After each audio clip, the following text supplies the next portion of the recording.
तो अब हम समझने वाले हैं कि सोलर सेल है किस तरीके से लाइट एनर्जी को इलेक्ट्रिकल एनर्जी में कन्वर्ट करता है, कि भाई उस पे लाइट गिराई और वहां से हमें बिजली मिल गई।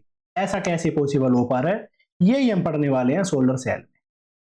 ठीक है, तो बेटा सोलर सेल एक ऐसा डिवाइस है जो कि लाइट एनर्जी को इलेक्ट्रिकल एनर्जी में कन्वर्ट करता है। तो सोलर सेल की जो डेफिनेशन है वो तो लिख लेते हैं पहले। ठीक है, ये एक अपने पास में पीएन जंक्शन डायोड ही होता है जो कि लाइट एनर्जी को इलेक्ट्रिकल एनर्जी में कन्वर्ट करता है। ठीक है, ऐसा नहीं है कि अपने पास में सनलाइट को या फिर किसी भी लाइट को सिर्फ इलेक्ट्रिकल सिग्नल में कन्वर्ट नहीं करता है, डिटेक्ट नहीं करता है, एनर्जी के अंदर ही कन्वर्ट कर देता है। ठीक है, तो फोटो डायोड से अलग चीज है, ये इलेक्ट्रिकल एनर्जी में कन्वर्ट कर रहा है। फोटो डायोड सिर्फ उनको डिटेक्ट कर रहा था, उससे अलग चीज है ये। ठीक है, तो अब मेन कंसेप्ट है उसके अकॉर्डिंगली करते हैं, इसकी जो एक्सप्लेनेशन है वो करते हैं। तो सबसे पहले तो जो सोलर सेल है उसका मैं डायग्राम बना देता हूं कि भाई कैसे रहता है।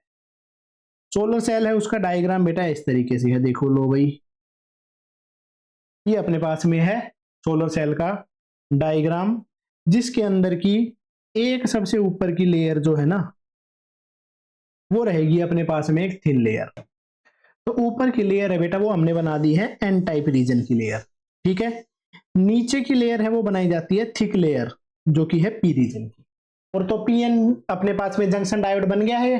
ठीक है, इसको बेटा ऊपर से प्रॉपर तरीके से मेटल लिख करके मेटल के साथ में कॉन्टेक्ट बना के बढ़िया तरीके से ऊपर से कनेक्ट कर दिया जाता है।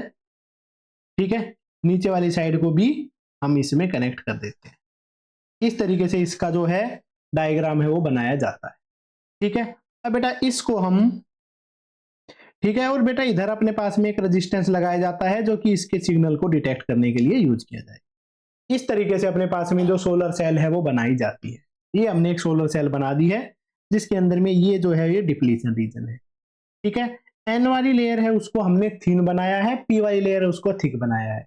एन वाली लेयर को थिक क्यों नहीं बनाया, क्योंकि देखो यहां से अगर लाइट आएगी, ठीक है, तो हम चाहते हैं जो लाइट है वो अपने पास में पी रीजन तक भी जा सके। ठीक है, अगर इसको थिक बना देंगे तो जो लाइट है इधर ही अपने पास में इधर तक ही रह जाएगी, आगे तक तो पहुंचेगी नहीं।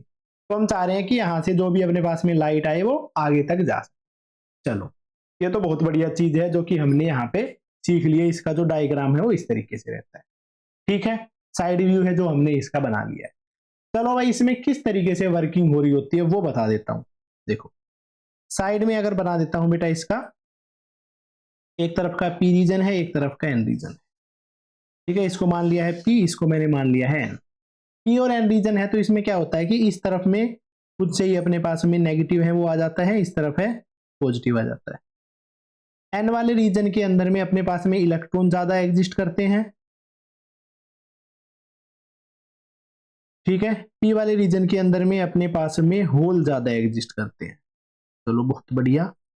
और इसकी वजह से एक आधे इलेक्ट्रॉन है वो इधर से इधर ड्रिफ्ट होके आ जाते हैं और एक आधे होल थे वो उधर चले जाते हैं, जिसकी वजह से राइट साइड में पॉजिटिव चार्ज आ जाता था, लेफ्ट साइड में नेगेटिव। तो इस वजह से एक इलेक्ट्रिक फील्ड है वो ऐसे एग्जिस्ट करता है। यहां तक हमने डायोड में ही पढ़ा हुआ है। इसके बाद में अगर मैं इस पे, अगर मैं इसको एक रेजिस्टेंस से कनेक्ट करता हूं तो ये एक रेजिस्टेंस है। ठीक है, अभी कोई दिक्कत नहीं है। अगर बेटा इसके ऊपर में लाइट गिरती है तो इसके ऊपर में अगर लाइट गिरेगी, थोड़ी प्रॉपर सी एनर्जी की लाइट गिरेगी, बहुत कम एनर्जी की है तो ज्यादा कुछ फर्क नहीं पड़ेगा। अगर इसका जो बैंड गैप है उससे तो कम से कम ज्यादा ही एनर्जी की लाइट होनी। ठीक है, तो इसके ऊपर में भी जैसे ही लाइट गिरेगी तो इसके अंदर से होल और इलेक्ट्रॉन पेयर हैं वो जनरेट होंगे। ठीक है, अब बेटा इसके अंदर में खुद से ही एक इलेक्ट्रिक फील्ड एग्जिस्ट कर रहा है, जिसकी वजह से क्या होगा, जो होल है, जो यहाँ पे होल जनरेट हुए हैं वो होल किस तरफ मूव करेंगे, वो होल मूव करेंगे इस डायरेक्शन में, और यहाँ पे जो इलेक्ट्रॉन जनरेट हुए हैं वो इलेक्ट्रॉन मूव करेंगे इस डायरेक्शन। चलो भाई बहुत बढ़िया बात है। तो अगर जो होल है वो इस तरफ चले गए हैं, इलेक्ट्रॉन इस तरफ चले गए हैं, इसका मतलब इस तरफ है अपने पास में पॉजिटिव पोलैरिटी आ गई है, इस तरफ अपने पास में नेगेटिव पोलैरिटी आ गई है, जिसकी वजह से करंट फ्लो करने लग जाता है इसके अंदर।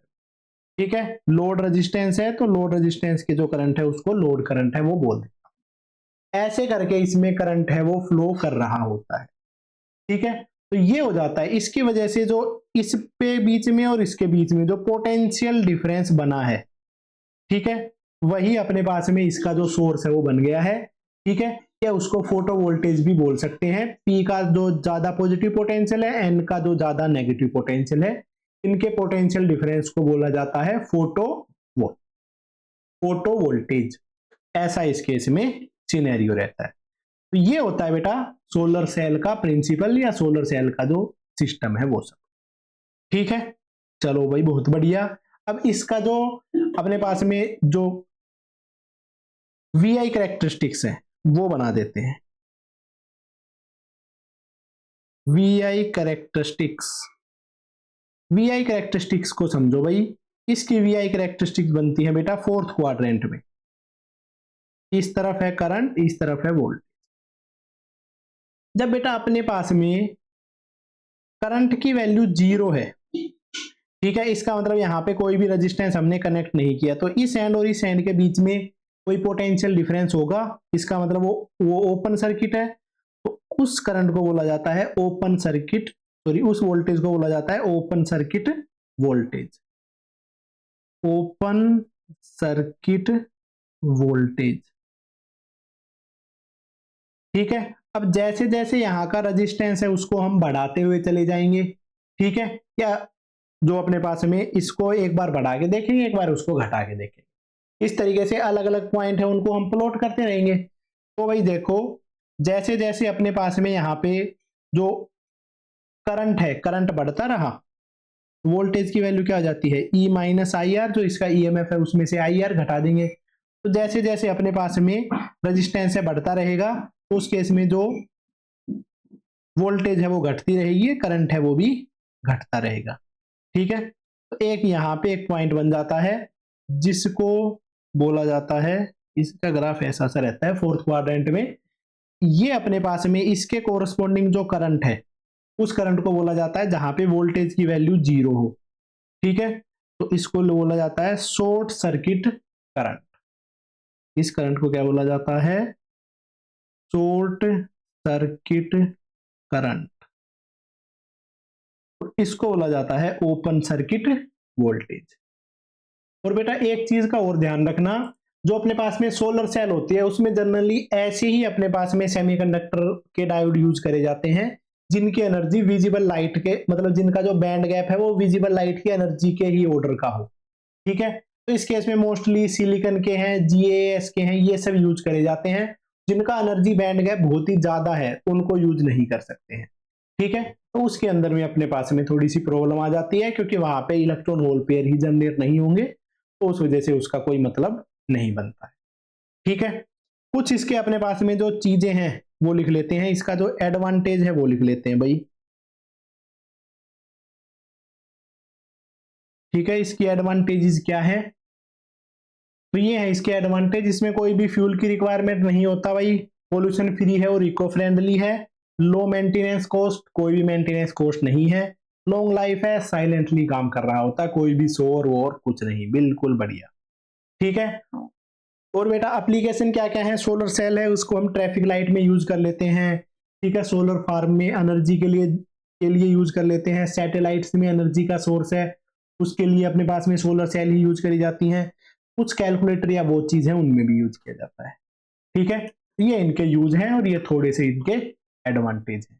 तो ये हो जाता है अपने पास में सोलर सेल।